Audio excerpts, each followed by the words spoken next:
बहुत समय पहले उज्जैनी नगरी में एक राजा हुआ करते थे। महाराज विक्रमादित्य, साहसी, धर्मप्रिय और निडर। उनकी तलवार से अन्याय कांपता था और उनके न्याय से प्रजा को शांति मिलती थी। लेकिन एक रात घने जंगल के बीच चांदनी की धुंधली रोशनी में राजा विक्रम एक अजीब सफर पर निकले। बेताल ने पेड़ से झूलते शव के शरीर में प्रवेश किया और राजा विक्रम की ओर देखकर रहस्यमयी मुस्कान दी। उसके कर्कश आवाज जंगल की खामोशी को चीर गई। राजन, तुम्हारा साहस अद्वितीय है, लेकिन देखो, अब मैं तुम्हें एक और कहानी सुनाऊंगा। ध्यान रखना, अगर बीच में तुमने बोल दिया तो मैं फिर से इस पेड़ पर लौट जाऊंगा। राजा विक्रम ने दृढ़ स्वर में कहा, बेताल, चाहे जितनी कहानियां सुना लो, मैं तुझे बिना डरे अपने साथ ले जाऊंगा। बेताल ने ठहाका लगाया और कहानी शुरू की। बहुत समय पहले कौशल नामक एक नगर में धर्मपाल नाम का राजा राज्य करता था। राजा धर्मपाल दयालु, न्यायप्रिय और बुद्धिमान था। उसकी प्रजा सुखी थी, व्यापार फल फूल रहा था और राज्य चारों ओर प्रसिद्ध था। पर उसी नगर में एक व्यापारी रहता था, नाम था विजय। वो धनी तो था, लेकिन लालच और घमंड उसका स्वभाव बन चुका था। विजय का एक ही पुत्र था, सुधीर, जो अपने पिता के विपरीत दयालु और सत्यवादी था। एक दिन नगर में एक भयंकर आपदा आई। भूख और बीमारी से लोग मरने लगे। राजा ने अपना कोष खोल दिया, लेकिन व्यापारी विजय ने अपने गोदाम बंद कर दिए। उसने सोचा, संकट के समय ही तो दाम बढ़ाकर और अधिक धन कमाया जा सकता है। सुधीर ने पिता से कहा, पिताजी, ये समय लोगों की मदद करने का है, न कि उनसे धन लूटने का। लेकिन विजय नहीं माना। धीरे धीरे स्थिति और बिगड़ती गई। लोग दाने दाने को मुहताज हो गए। सुधीर ने गुप्त रूप से गोदाम खोलकर अन्न गरीबों में बांटना शुरू कर दिया। जब व्यापारी विजय को पता चला तो वो क्रोधित हो गया।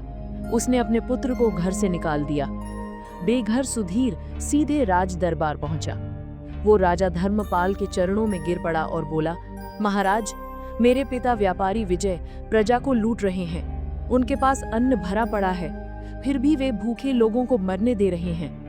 राजा धर्मपाल ने तुरंत सैनिक भेजकर विजय को बुलवा लिया। पूरे नगर की जनता भी दरबार में इकट्ठी हो गई। राजा ने कठोर स्वर में कहा, विजय, क्या ये सच है कि तुम्हारे पास अन्न भरा पड़ा है और तुम प्रजा को दाने दाने को तरसा रहे हो? विजय ने गर्व से उत्तर दिया, हाँ महाराज, ये मेरा धन है, मेरा अन्न है। मैं जिसे चाहूं दूं, जिसे चाहूं ना दूं। इस पर आपका या प्रजा का कोई अधिकार नहीं। दरबार में सन्नाटा छा गया। राजा ने कहा, धन और अन्न यदि केवल संग्रह करने के लिए हो तो उसका कोई मूल्य नहीं। असली धर्म वही है जो दूसरों की रक्षा करे और सेवा करे। पर विजय अपनी बात पर अड़ा रहा। राजा ने प्रजा के सामने एक कठिन प्रश्न रख दिया। इतना कहकर बेताल अचानक चुप हो गया और विक्रम की ओर घूरने लगा।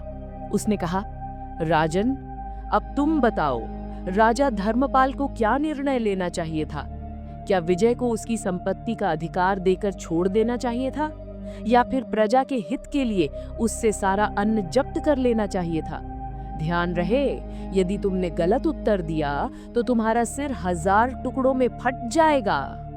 राजा विक्रम ने कुछ क्षण विचार किया और फिर दृढ़ स्वर में उत्तर दिया, बेताल, धर्म और अधर्म की कसौटी बहुत स्पष्ट है। धन और अन्न यदि केवल अपने स्वार्थ के लिए संग्रहित हो और प्रजा भूखी मर जाए तो वो अधर्म है। इसलिए राजा का धर्म यही था कि वो अन्न जब्त करके प्रजा में बांटते, क्योंकि राजा का पहला कर्तव्य है प्रजा की रक्षा और सेवा। बेताल ने जोर का ठहाका लगाया। राजन, तुम्हारा उत्तर सही है, लेकिन तुम बोल पड़े। अब मैं फिर से पेड़ पर लौट रहा हूँ। इतना कहकर बेताल शव के साथ हवा में उड़ गया और उसी शमशान वृक्ष पर लटक गया। राजा विक्रम ने तलवार कसकर पकड़ी और पुनः उसकी ओर बढ़ चला।